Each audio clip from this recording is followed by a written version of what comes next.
Hello everyone, my name is Lavleen Kaur. I'm a chartered accountant by profession. I'm currently in practice. This is my first YouTube video, and I'm making this video on the special occasion of this season, as we call the audit season. It's one of my personal favorite as well. Reason being, it gets you to test your working capabilities under immense pressure.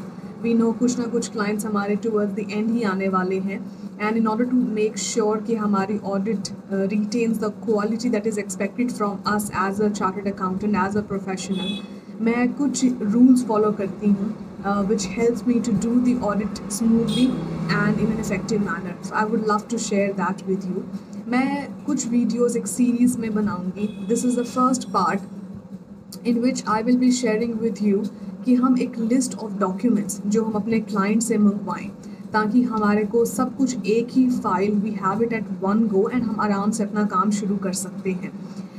उन list में सबसे पहले एक रहेगा आपका एक trial balance full fleshed, या हम कह सकते हैं टैली का डेटा, या आप अगर अपना बिजी है जो भी आप अकाउंटिंग सॉफ्टवेयर यूज़ करते हैं, तो that should be suspense free, error free. आप अपनी पार्टी से वो मंगवाइए.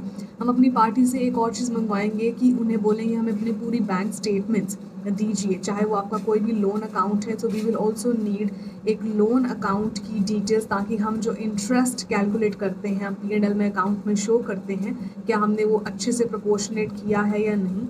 बैंक अकाउंट लोन्स के अलावा हम उनमें NBFC से कोई लोन लिया है तो आप वो भी इंक्लूड कीजिए. अगर हमने कोई अनसिक्योर्ड लोन्स लिए हैं तो आप अपने अनसिक्योर्ड लोन टेकर्स, क्योंकि हमारे ऑडिट रिपोर्ट में पॉइंट नंबर 31A में हम अनसिक्योर्ड लोन लेना, और 31C में generally we put unsecured loan return back.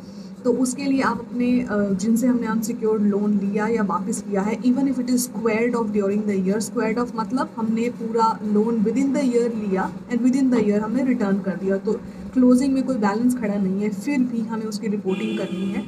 तो आप अपने अनसिक्योर्ड लोन जो फ्रेंड्स या रिलेटिव से लिया है आपने, या NBFC से है, तो आप उनकी जो है पैन नंबर, आधार नंबर, उनका एड्रेस, ये चीज़ें आप ज़रूर हैंडी रखिए. इसके अलावा हमने कोई भी फिक्स्ड एसेट्स परचेज़ की हैं, मेक श्योर कि आप जो है अपनी पार्टी से कुछ उनके बिल्स लें.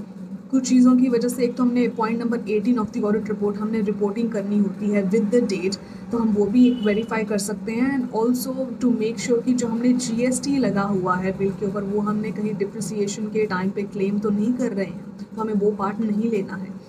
उसके अलावा अगर कोई रिलेटेड पार्टी ट्रांजैक्शंस हैं, चाहे हमने इंटरेस्ट हो, सैलरी हो, परचेज हो, सेल हो, anything that you have any transaction done with the related party, उनसे आप कॉपी ऑफ अकाउंट मंगवाइए.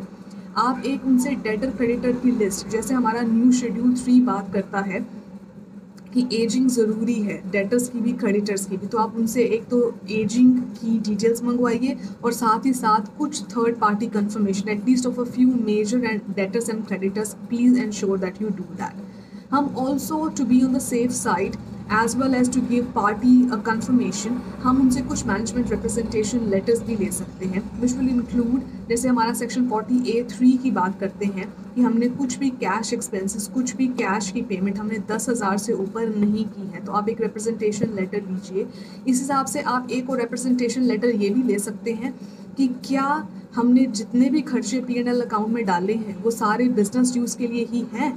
इसके लिए भी आप एक मैनेजमेंट रिप्रेजेंटेशन लेटर ले सकते हैं, जिससे you are safe as well as a party knows कि हम खाली P&L अकाउंट में वही खर्चे डाल रहे हैं जो हमारे बिजनेस से रिलेटेड हैं. इसके अलावा आप TDS की भी कंसिडरेशन लीजिए. हम खुद भी करेंगे, पर एक द टाइम बीइंग के लिए you can ask your party as well to bring you that. उसमें क्या होगा, जैसे फॉर एग्जांपल हमारे सेक्शंस 194C हम सब कॉन्ट्रैक्ट कर रहे हैं, हमने H में कमीशन ली है, J में प्रोफेशनल सर्विसेज दी हैं, I में हमने रेंटल कुछ पे किए हैं, चाहे वो मशीनरी हो, चाहे वो बिल्डिंग का रेंट हो. आपने I think already mention 194J professional services. तो कुछ भी खर्चे हैं जो आप वो नोट डाउन करेंगे, which will be there in your data. उसके साथ साथ आप ये देखेंगे कि इन सेक्शंस के हिसाब से you make a pivot chart, जिसमें आप ये देख सकते हैं कि इन खर्चों के एवज में इतना TDS कटना चाहिए था इन पार्टी का, depending on the eligibility. For example if I just take 194C, तो वी नो कि इंडिविजुअल बिल या तो 30,000 से ज़्यादा हो या टोटल अमाउंट 1 लाख रुपीज़ से ज़्यादा एक्सीड करता है तो आपकी लाइबिलिटी बन जाती है जब आप कुछ भी सब कॉन्ट्रैक्ट या जॉब वर्क करा रहे हैं, to deduct the TDS at the rate of 1% for individuals and 2% for the companies. तो आप ये इंश्योर कीजिए कि इन खर्चों के अलावा इन खर्चों के हिसाब से इतना TDS बनता था हमारी पार्टी ने, फिर आप उसको कंपेयर कीजिए कि उन्होंने कितना डिडक्ट किया है। And if the answer is fine then it is good enough. अगर कहीं पे TDS कम काटा हुआ है तो आप क्या करेंगे, उनको बताएंगे कि इतना आपका TDS कम था, please calculate the interest as well and give them the amount जो उनको आपकी रिटर्न फाइल करने से अंडर सेक्शन 139(1) से पहले पे कराना है। इसी तरह हम GST की भी रिकन्सिलिएशन करेंगे। ऑल्सो हमारा एक नया पॉइंट आया है, point number 44, which talks about कि आप उसमें GST एक्सपेंडिचर वाइज आप उसकी डिटेल्स देंगे। हमने रजिस्टर्ड से कितना लिया, अनरजिस्टर्ड से कितने खर्चे क्लेम किए हैं, उसके अगेंस्ट GST कितना डिपॉजिट किया है, तो वो हम एक GST की भी रिकन्सिलिएशन लेंगे। This has come into very newly because it was in abeyance till 31 March 2022। तो आप ये डिटेल्स लेंगे।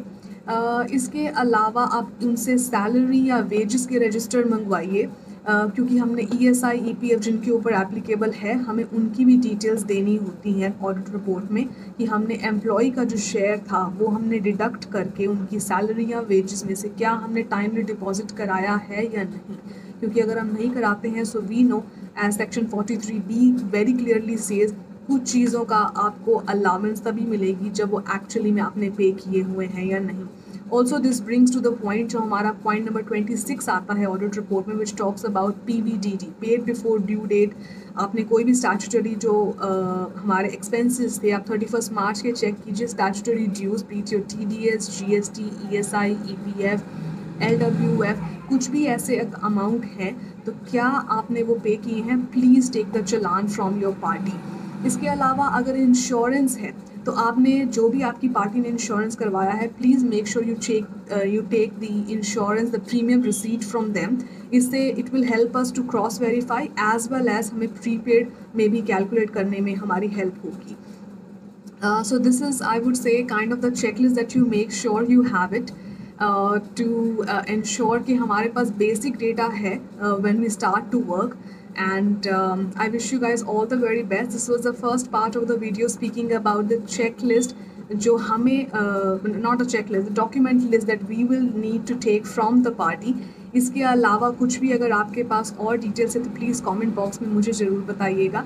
And in the next video I will be discussing the checklist, जैसे हमें इन डॉक्यूमेंट्स के हिसाब से how do we start our working. I will also be making a video on the TDS which हम on a particular sections. So this was it from me. Thank you for listening to me.